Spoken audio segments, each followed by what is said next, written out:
Hi, everyone. Welcome to Genealogy Adventures. I'm Brian Sheffy. And I'm Danya Williams. Hey, y'all. How y'all been? We've missed you. We have. This break seems to have been a little bit longer than It does. usual. It does feel longer, but it wasn't. Nope. It's pretty much the same as it's always been. But we have a great show for you guys. Thank you, Deborah. Welcome back to you as well. We're really excited to see you. Mhm. And Larissa. And season 7. Season 7. It's been awesome. This is crazy. Let's So say y'all lucky. tell me if y'all hear some crazy noise from my computer. I'm gonna keep it real with you. I do not like Chromebooks. This stuff is crazy, and I'm over the Chromebook. So that But here part. we go. But here we You know what they say about 7. Lucky number 7. So right. listen, we have an absolutely packed show for you today. Thank you everyone for your excitement and interest in what we're going to talk about. So I'm going to kind of get stuck right in. So we're joined today by Bernadette Thompson, who's the owner of Tell Me Our Story, Genealogy and Ancestral Healing. She is a highly experienced genealogist with a specialization in ancestral trauma and the importance of healing. With 15 years of expertise in this field, Bernadette has dedicated her career to assisting clients in understanding how ancestral trauma is inherited. She holds a degree in psychology and has had extensive training and education in the effects of trauma, in trauma response, and her experience in supporting students and families who have experienced significant trauma. Her experience led her to understand the complicated emotions that come when helping families discover their ancestry. It also gives her a unique focus when she researches a family, uncovering for them the triumphs, but also the trauma that their ancestors experienced, and what may have been passed down to their generation. It is the beginning of ancestral healing process, and it can bring peace and forgiveness, along with the knowledge that we also carry the blessings of our ancestors as well. Welcome to the show, Bernadette. Thank you. I'm excited to be here. We're so excited to have you. So one of the questions I ask at the top of the show with our guests is, how did you get involved in researching your family history and getting into genealogy? Well, I'm from a large family, and my great aunt before she passed away, had left a little paper filled with some information, and my dad passed it down to all of us, and that was what just kind of like lit the spark. So initially, it was just an interest in my own family history, and that's really what got me started. And but as that passion grew, I started getting involved with other people's ancestry, and it just grew from there. I always feel so connected. I have a tendency to say when I talk about people that I work with that I actually kind of become part of their family during the time that I work with them, because the ancestors are truly around me trying to help me tell the story. Oh, Tanya, I know you want to say something to that. No, I'm gonna leave. I'm You're leaving that one alone. gonna leave that one alone. We feel exactly the same way because, in a way, it is really a privilege to actually help people with their ancestry and covering and uncovering those stories, specifically the ones that they've never heard of before. That's a perfect thing for you to say. It's very often that people don't know the story. Oral traditions, it used to be that cultures would pass down oral traditions. And so you would learn about your family and you would get the information because it was passed down. And that has kind of stopped. And we don't get that from our ancestors. And often we get the opposite, that things are in the past. You don't really need to know about that. And I've heard from people who have come to me and said, I didn't know, nobody talked about it, and we weren't allowed to ask. So I love the work that I do because I'm starting to bring in people who really have that desire to know the deep meaning of their families and what actually what can they get from the experiences that their ancestors had. Mhm. Well, I'm going to say you are the second guest we've had on the show in our 7 years who brings a really unique combination of genealogy and psychology. The other one was Penny Waters. Had a wonderful discussion about genealogy and ethics. You were the other side of the coin talking about genealogy and healing and genealogy and trauma. And having spent some time on your website, I got the feeling that this is really a passionate calling for you. And what was it that drew you into that calling? I think that understanding people has always been very much a passion for me. I have a very intuitive side. And so as I started doing the genealogy, which I loved doing, I loved figuring out the puzzle. But I realized as I started to work with people that they were going through a healing process. And so it started me thinking about all the experiences, having worked years with children and families that have had experienced trauma. I started to recognize some of the trauma responses that people whose ancestry I was going through, what the trauma responses that they were having, and talking about the conflict they had within their families, and not really understanding that there were patterns that had been passed down, and so they were feeling more of the weight of the hardships or whatever it was, but not really understanding there was a story behind it that if they understood it, made them open up a little bit more and become more forgiving. So that's kind of where it started, but it's just in each person I meet and tell them what I do. And, I often get that warm, like, wow. And it's so, people really want to know this information. Mm-hmm. And again, there have been so many studies that have been done about trauma that gets passed down the generations and how it's, whether that's psychological in nature or physical in nature or the combination of both.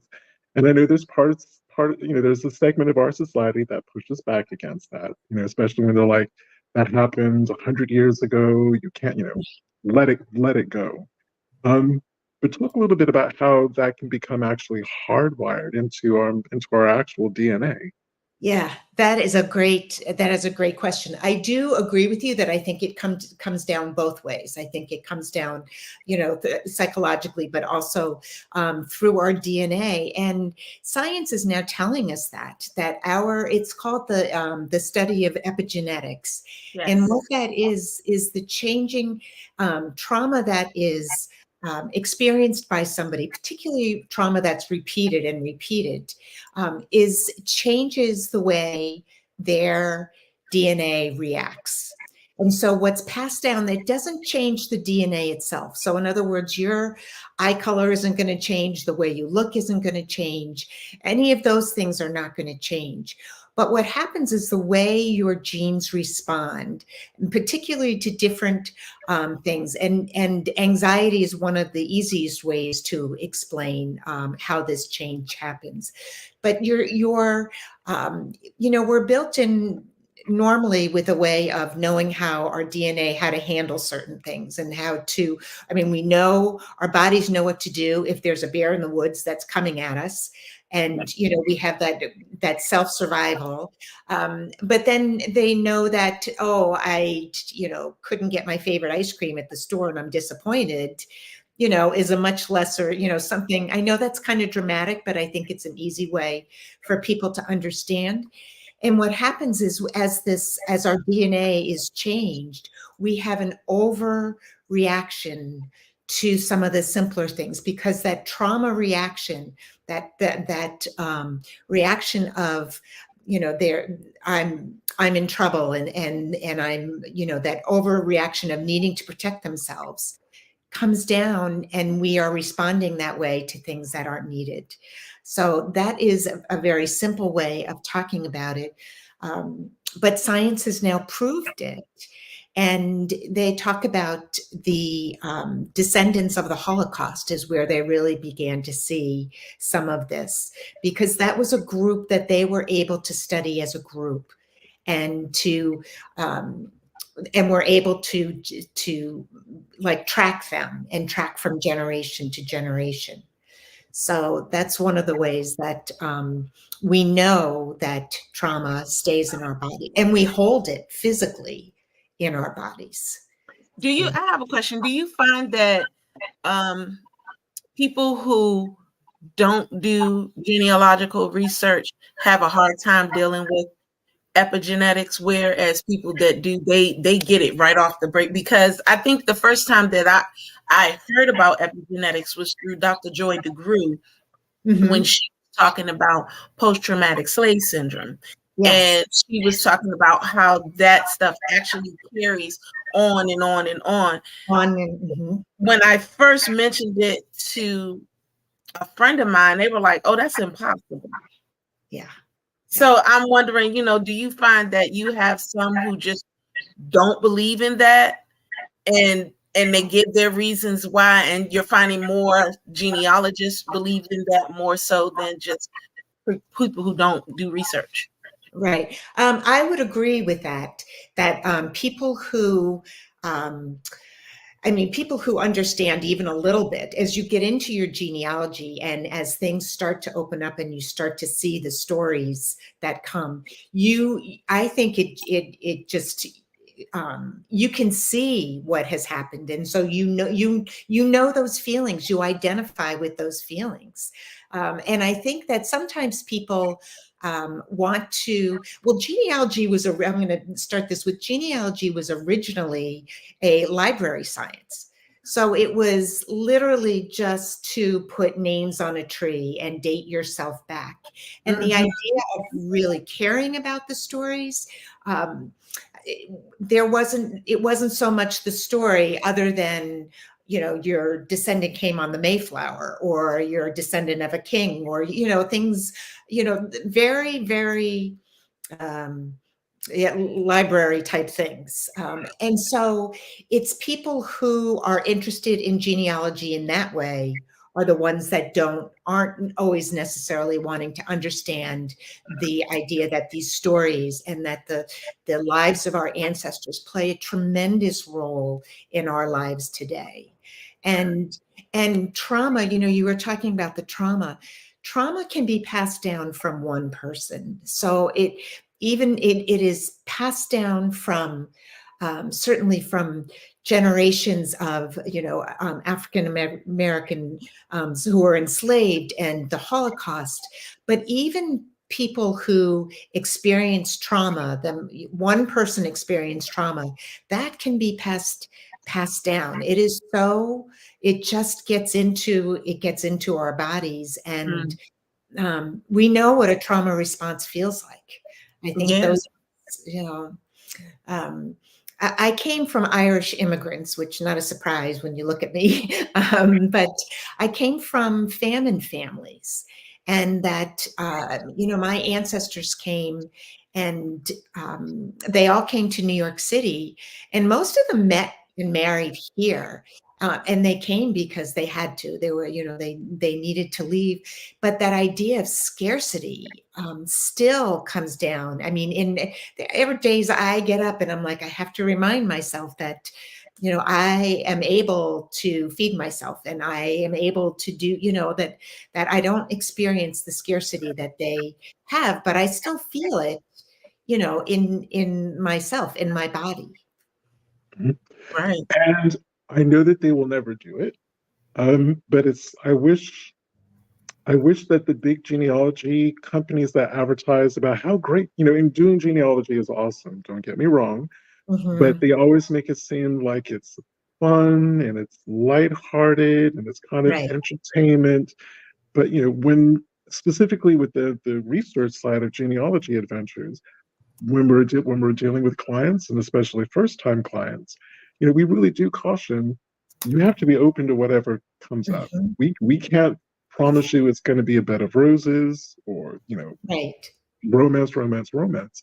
And I don't think I fully appreciated, or I don't think any of us fully appreciated, when we first started the research services, that we were going to have to put our counseling hats on from time to time, because we found some horrific stuff. Yeah, I knew from the beginning that we were going to have to do that, especially, I guess maybe because I kind of had my own families dealing with some of that traumatic stuff. Back to Elizabeth Wiseman when she came on the show to talk about her forefathers and how she ended up finding out stuff. So we knew, I definitely knew that once we started doing our service that we were going to have to be counselors to a certain degree, because I know for Brian and I and the rest of the Genealogy Adventure staff team, we make sure we talk to you first about taking DNA tests before you go and take that trip. So yeah, because that's a journey in itself to right. Again, it's so true. I've had so many clients who had taken the DNA test and have come to find out the story that they thought who they were is not the story about who they were. And you have to be very gentle in explaining to people that just what you said, Danya, that they may not find what they think they're looking for. And again, I've had that even within my own immediate family. We grew up with the story that my maternal grandfather's father was a burly Irishman called Patrick Turner, who gave his name to his wife's children, but comes to find out he was not the biological father. It was a Jewish man from Belarus. And, so people are like, oh, we're not really Turners, we're actually Coens. I'm like, well, that's the first part. So it took a little time for them to absorb that information. Everyone kind of took that one on the chin.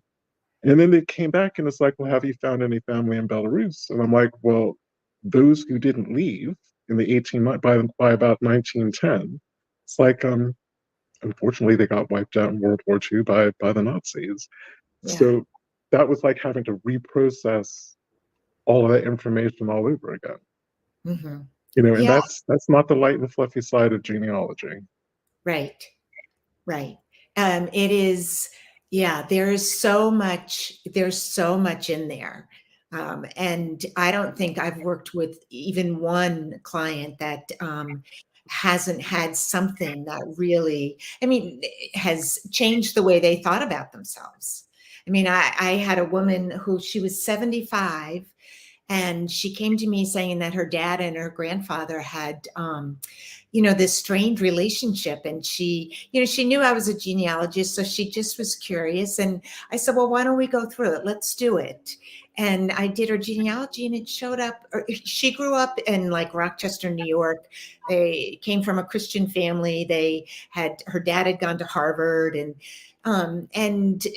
was an academic. And I found out very quickly that the grandfather had changed their name and that she was Jewish. She was of Jewish ancestry, and she hadn't known. But for her, it was this feeling of, she had always felt that affinity to the Jewish people. So there's, that's where that DNA, comes through and, really does, bring with, so much comes. There's a lot of wonder, even if it's something that is upsetting at first to hear about. There is a lot of wonderful things that happen when you really understand your story.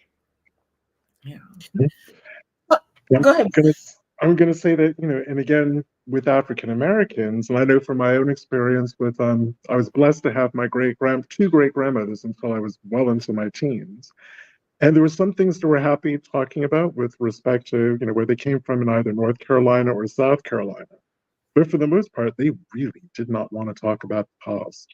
They're like, nope, we left that mess behind. When we left that mess behind, we're in DC now. Let's look to the future. And that seems to be a very common theme amongst African American families, particularly, I guess, around Johnny and my generation. Sometimes you might get lucky and the older generation would be willing to kind of open up a bit, but in my family, it was like a flat line. If you wanted to see some really upset women, ask them about their childhood in North Carolina and South Carolina. I don't think, for me, I don't think it was more so about what happened. I actually think it was about the intermarrying on the side that I was doing the research on. That those particular folks, like I had one person, God rest his soul, he let me just talk and talk and talk on the phone, and then he'll say, I'll get back at you. Well, he didn't get back to me until he saw me face to face to actually ask me, why do you want this information? When I told him why I needed it, he was like, okay, I'll tell you. Everybody is related. That's how he did it. He was like, everybody. Yeah. Yeah. Well, you just bring up a really good point. It's so much of it is about shame, and it's about they don't want to talk about it one is the trauma, but the other is the shame. It is, but people were growing up in circumstances that were beyond their control. And they had no tools to understand what trauma was. They had no tools to deal with the situations that they were in. It was you walked out, got up in the morning and walked out the door, and you dealt with whatever you had for that day. And so when people, that's one of the reasons they don't want to look back, because there are things that they just, aren't proud of, or no secrets that they don't really want. They don't want to share. They think that somehow or other it's going to cloud your vision of yourself if you think that you were attached to something, something that happened. And I think it's the opposite. I think it's the survival that you have come through. And what fills me just sitting here is what you both are doing, like just bringing all of this, bringing it up, giving it some air, allowing it for people to understand that these stories really need to be told and told again. And, circles, sharing circles, from all communities, but it just needs to have light on it, I think. Mm-hmm. But again, I just remember growing up and myself, or maybe cousins around my age, again, asking questions like, why does Uncle so-and-so have green eyes? Or why does Aunt so-and-so have strawberry? This is within an African-American family. Why does Aunt so-and-so have kind of strawberry blondish hair with freckles? Because our people aren't supposed to look like that. Yeah. And the older generation just flat out saying, we don't talk about that. So they didn't even come up with we have Native American type stuff. They just flat out said, we don't talk about that. Yeah. Because they knew. They knew where the features came from. Yeah. Yeah. And, it's pain. It's pain, and it's difficult. But I do try in every family that I research, I do try and look for, the resilience, what you've brought forth that is, that shows up in the way that you're making it today. And that's why I think it's so important to know these stories, and for you to be able to have that real deep information. And, genealogy wise, there is more, we're getting a little bit more as documents show up, where there are more documents available that do tell the stories, whether they're, obviously the usual, the census records and the death certificates and the, birth certificates and things like that. But, even court documents and, things that maybe actually have a real story that went with it, depending on what it was. And, you begin to hear a little bit more and kind of figure things out. Mm-hmm. And I guess what I will always love about parts of my South Carolina family and Donia's South Carolina family is, despite all of that trauma, at least the family that I've met in the wider Washington, D.C. area, is there's such a generosity, despite all of that trauma and all of the hardships that they left behind, there's a real generosity of spirit. There's a real kind of upbeat, an upbeat nature. So it's not that, because again, we get accused of, when we talk about subjects like this and we talk about the past, of, you want to be victims and you're claiming victimhood. And it's not about that. Mm-hmm. And I Yeah, think just within our, I yeah, hate that. I Yeah, hate, That's it I is hate not. it. Yeah. I guess the word I'm looking for is resilience. There's just Yes. such a resilience Hmm. as a people. Hmm. Yeah. Yeah. No. Go ahead, Danya. So I was looking when I one of the things that I found on your website was that, and I'll share it with everybody shortly. But one of the things that I found on your website was that you did some, like, you separated your services and have something called ancestral healing, and you do like a 30-minute conversation with that. How Yes. do you do that?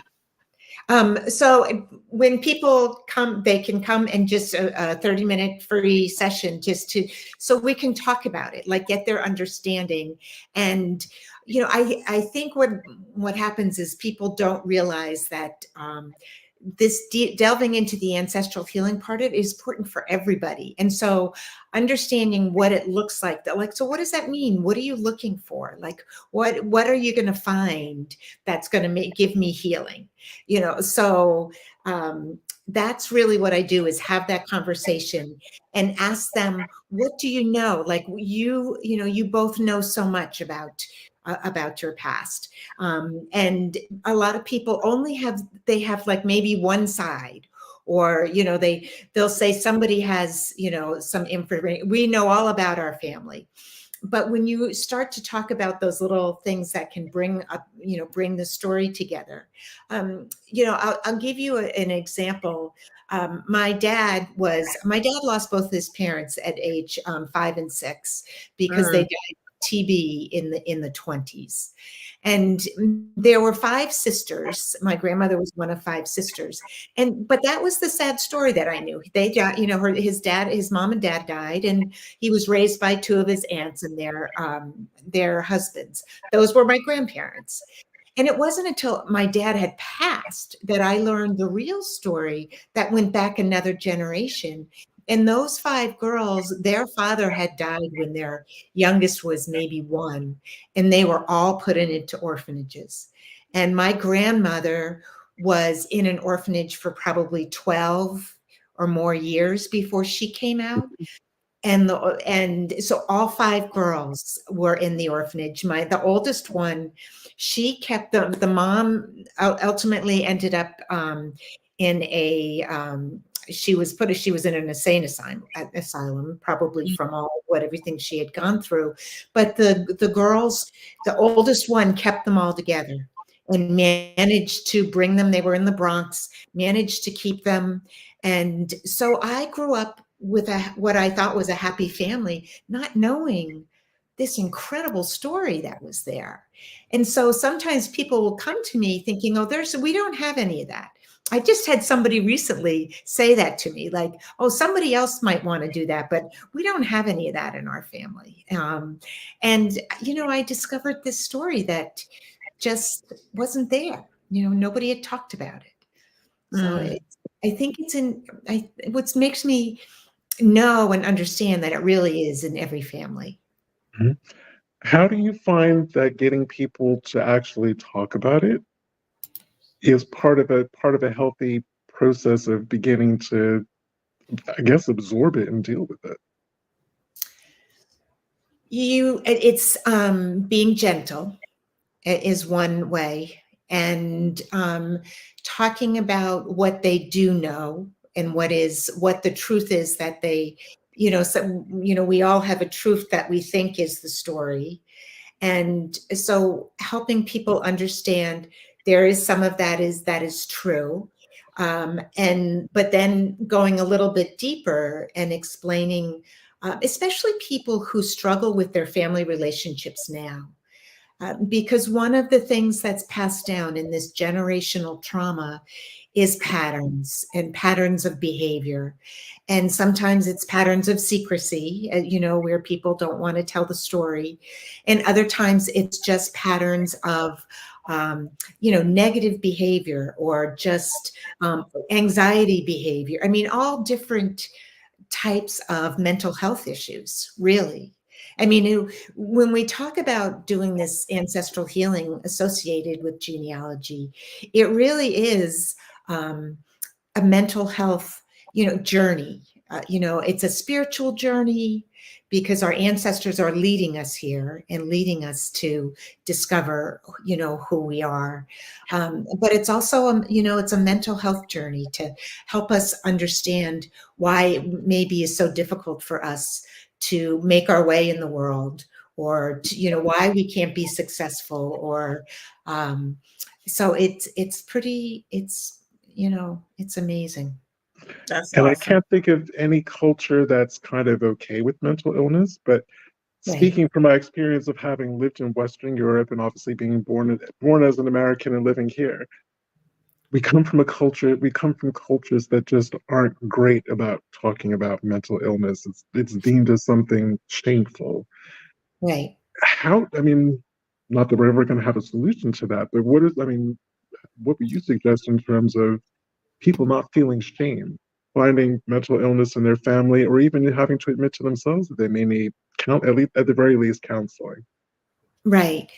Well, I think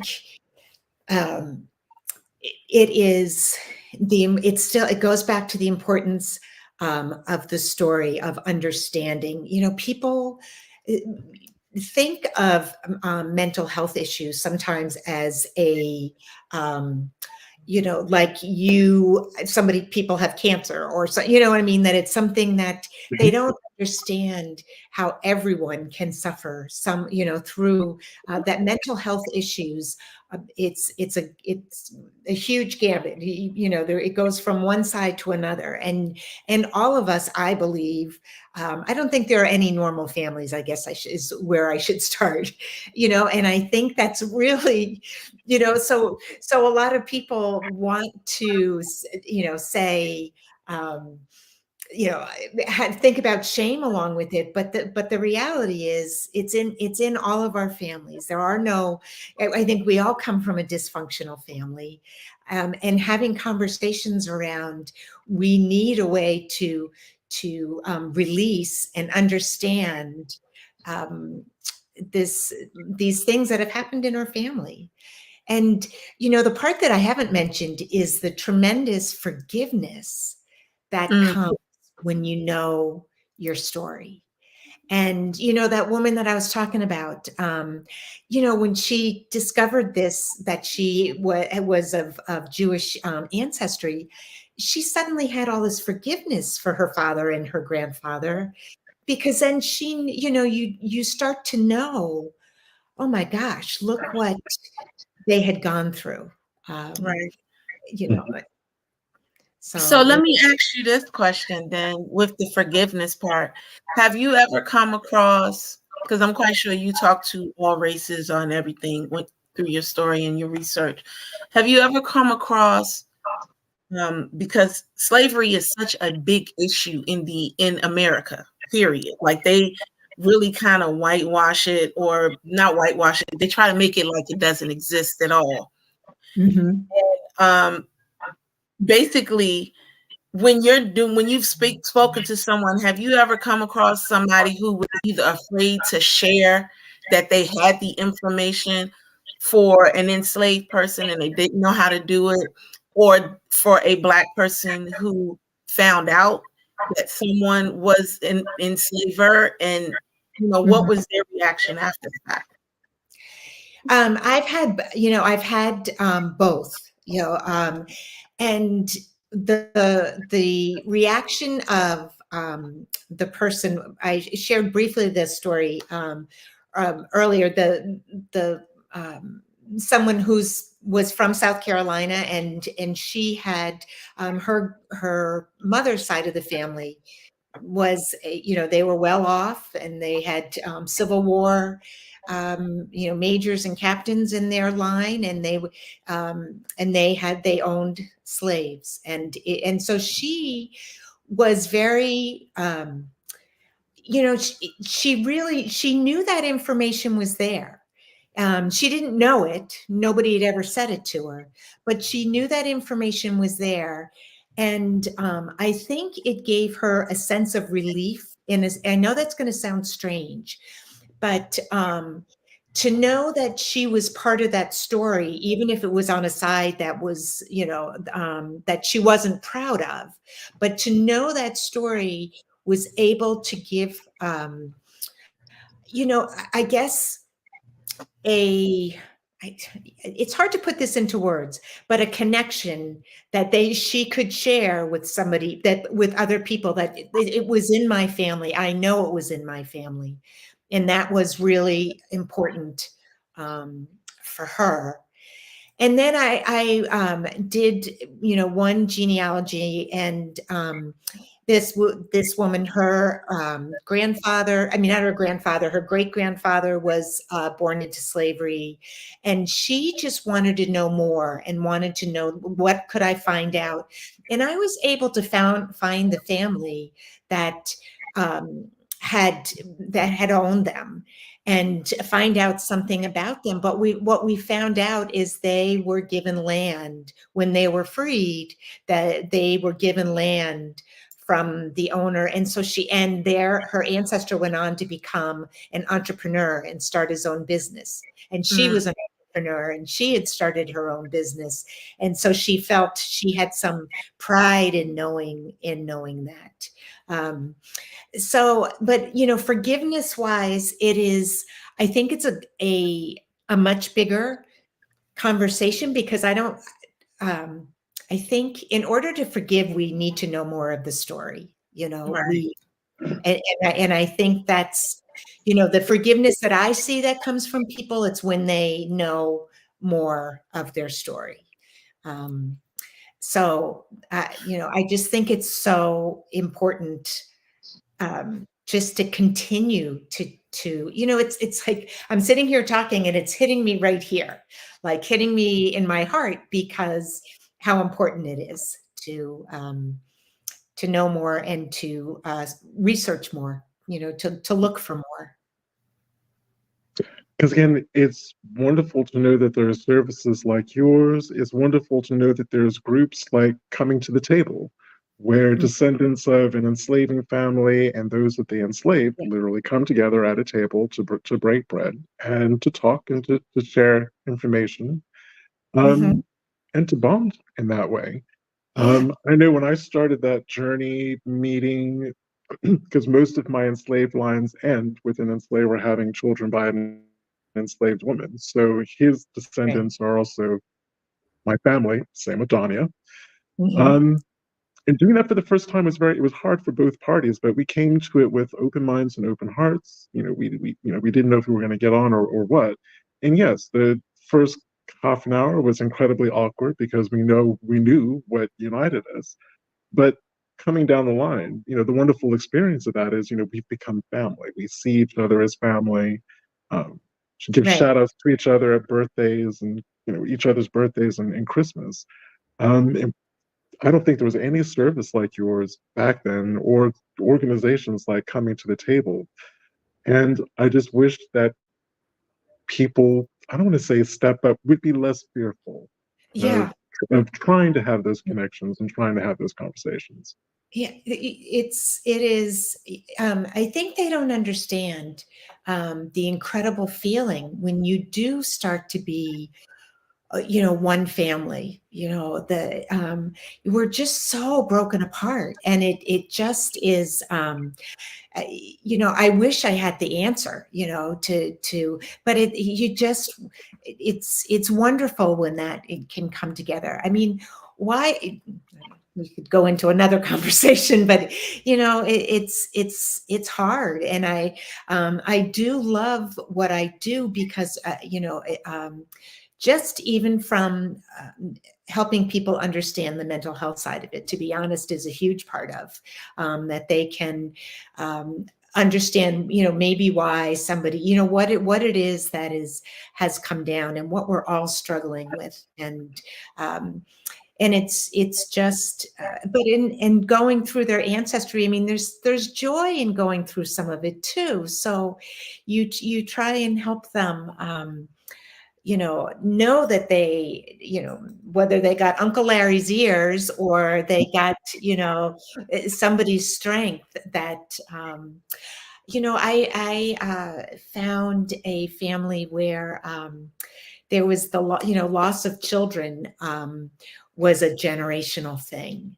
And when and when the younger generation was able to look to the older generation, you know, a few generations back that had gone through a similar thing, it brought some healing to them, that even though they had such a dramatic loss, that it was similar to a loss that their ancestor had experienced, and that strength, you know, they felt it through, through the generations. And there's just, you know, something that can be so healing about that. Mhm. And I guess another question is for people who are interested in this field or interested in kind of studying it, learning more about it, are you aware of any courses that actually blend kind of trauma psychology and genealogy? I wouldn't say with the genealogy, but I would say, like, I do, even though I have the psychology and the trauma background, but I also work with therapists who have clients who they're working with in trauma, and how me being able to take them through their genealogy, because when I do a genealogy, I look at it with a different lens.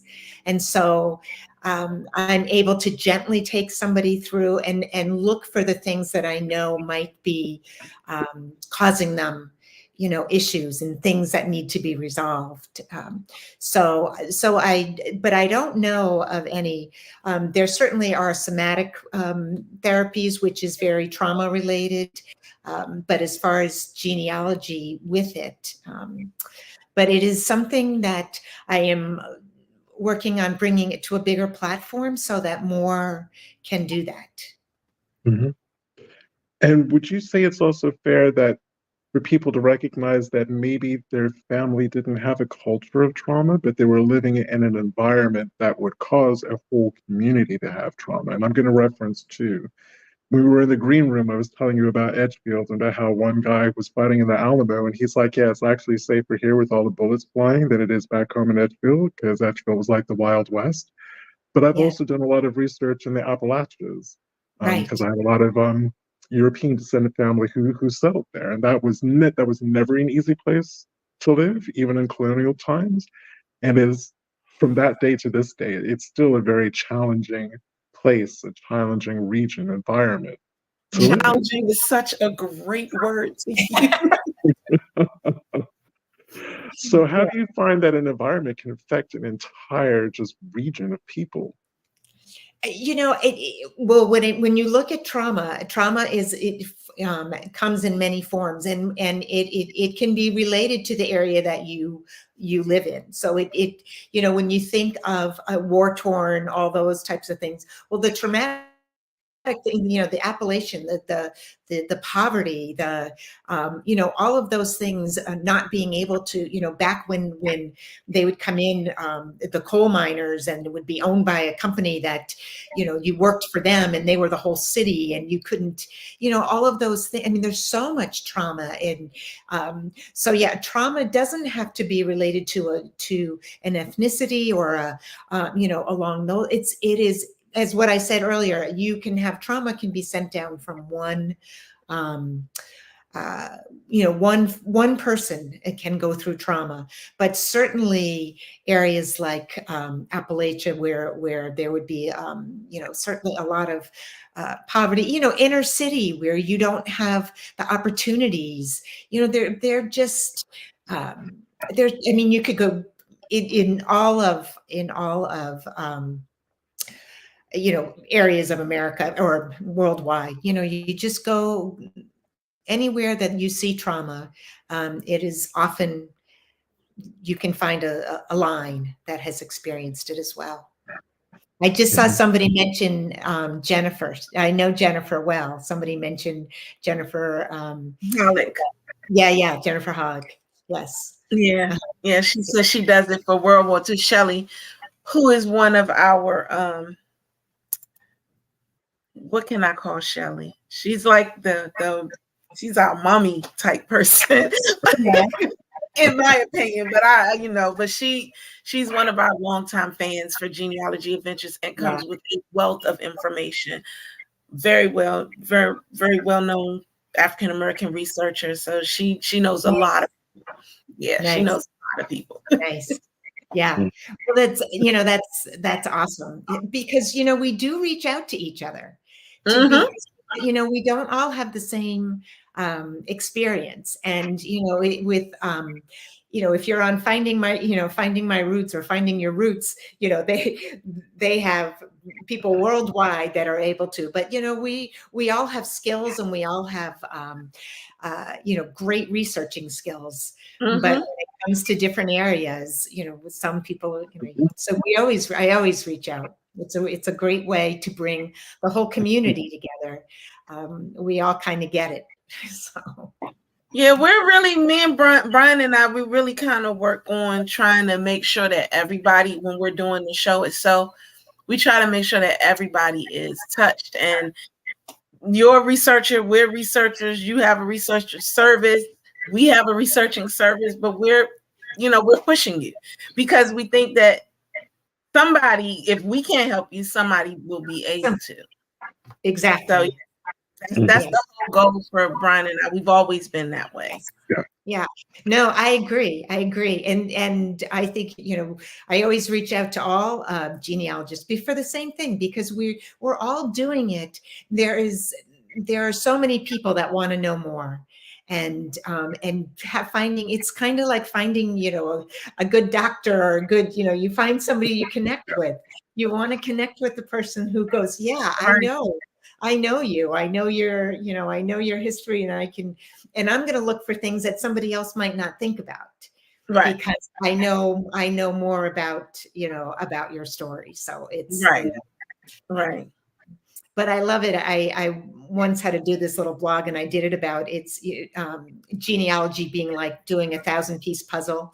How you get started, and you first want to get the corners to see, and then all about trying to fill it in, and how it's got too many pieces and too many colors, and then you get to the end and you get that last piece, and then you go, and then you want to start another one because it's it's funny because I make a comparison of genealogy to math, not just any math, geometry. So I look at it with geometry and taking proofs and trying to prove an angle and all that other stuff, because you have your hypotenuse that you have, which is your educated guess about what you think this person is or where you think this person is going. Or then you have the oral story that's also a part of that hypotenuse and where things might be going. And then just your job is to prove that oral story right or wrong. The proof theorem is to prove whether that angle is right, 45 degrees, or if it's not, and it's actually something else. So it's good that you did that. And I do the same thing, but I make it math. Yeah, that's so funny because it's something else. Yeah, because sometimes it is something else. Most times it's definitely. Most times it's something else. So geometry is over the top. Yeah. I want to go to does anybody in our audience have any questions? Write them up. We are still here. We do that all the time. Well, as you're waiting for those, I was just going to say one thing that Donnie and I have been doing more over the last couple of seasons is we have a message that we like to give fellow researchers, regardless of levels. Give yourself permission to stop researching if you feel as though it's becoming too much, in terms of the information that you're finding. Right. If you find that you're getting angry or bitter or upset, that's a good time to just down tools and do something else. Do something else. Yeah. Yeah. Well, and then there's one other point I wanted to make that's related to the ancestral healing, and it just came to me. I didn't talk about it, but it's the grief. Grief is a very big part of this whole process. And sometimes the clients I'm dealing with, they're grieving now for the life they wish they had or could, just had, and feel like this is what they were given, and kind of that, and then grieving loss of the ancestors or loss of the close, the grandparents and the great grandparents. So grief works its way into this whole process as well. And even just talking about the African American story, the grief associated with that is so huge. that I think that it is, as it's just a huge part of telling that story as well. Can I take just a slight step back from that? Because you raised a really excellent point. I want to kind of flesh that out some more. Because Donnie and I get questions like, how can you grieve for ancestors that you never even knew their names, much less knew anything about? And this is regardless of how anyone wants to identify, in terms of ethnicity or race or any of that. How can we grieve for people that, before we started researching, never even knew they existed? Oh my gosh. Because they are a part of you, and that's, they just are. And and I believe, we could go into a whole spiritual thing, but our ancestors came before us, and we will be somebody's ancestors. And it is that, we're doing this. They're trying to help us clear the line, so to speak. But you know what I mean? To bring the stories through so that, we can learn, and they want to help us. They're there on the other side, still guiding us and, working with us. And they are with me when I am working with a family. I mean, they are absolutely, yeah, you feel it. Whether people want to believe that or not. And Donnie and I have mentioned it more than once, and we know that some people have poo-pooed it, but oh no, they're there. Yeah, I get confirmations when I'm working with somebody and they've brought something up and we've headed down a certain path, and I will get I literally am like shaking my head yes, because the answer coming through to me is, I'm getting this feeling of, yes, this is it. This is the right, keep going. This is where you're supposed to head. Yeah. So we have one person who said, for Jewish clients, if you can answer this in like 4 minutes, it says, for Jewish clients who've lost family members in the Holocaust, do you research using Yizkor books? These books were written after World War II about individual towns and contain many family stories. My grandmother never talked about her family, but I found info about their tragic Holocaust in one of these books. My Jewish cousins absolutely do. Nice. I have not used them yet, but I know about them. All right. Yeah, they're definitely a great resource. All right. Well, this is the hour. I swear this stuff moves so fast, and I miss my friends. I missed you guys so much. And thank you so much for joining us, Bernadette, because this was very enlightening. And again, here is her website. You guys check her out. And if you feel like you want to talk and discuss about some ancestral healing, if you need some research and service, definitely check her out, because we are all one. Genealogists, that's the one thing that I've learned about genealogy as a whole, is that every genealogist, no matter what race, we see each other as family, because we already know what's been going on and what has happened. And this is where genealogy, in both mine and Brian's opinion, can possibly heal the world, because it can heal the world. Yeah, it's amazing for you to say that. I mean, it really is a tool for healing. I mean, it's it's incredible. It is. Yeah. I do have in November, it's on my website, but I have a workshop that's I have coming up. So people can, if they're interested, it's right at the top of the page. They can look at it and see it. But that's a different way. So they would get a more comprehensive, because that would be like an hour and a half of sharing. Because sometimes people want to try and do this themselves. It's fun when you find that ancestor yourself.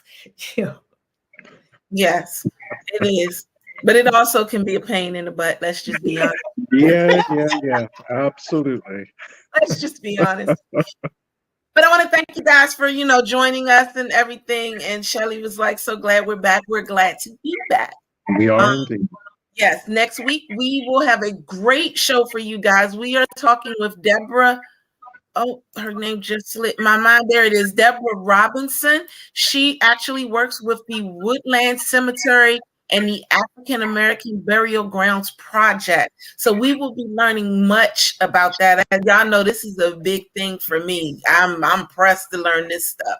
So yes, thank y'all so much. And Bernadette, don't hang up. Okay. Brian, do you have anything to say? Just thank you, Bernadette, for joining us and spending this hour with us. Thank you to all of our guests. Again, just missed you guys. So happy to see so many of you, and looking forward to our conversation next week. Yes, yes. Thanks. So until then, until next Sunday, 4 p.m. Eastern Standard Time, and all the usual places, I'm Brian Sheffy. And I'm Danya Williams. We missed you guys, and we look forward to seeing you next week. Talk to you soon. Later. Bye-bye. Bye. Don't hang up, Bernadette.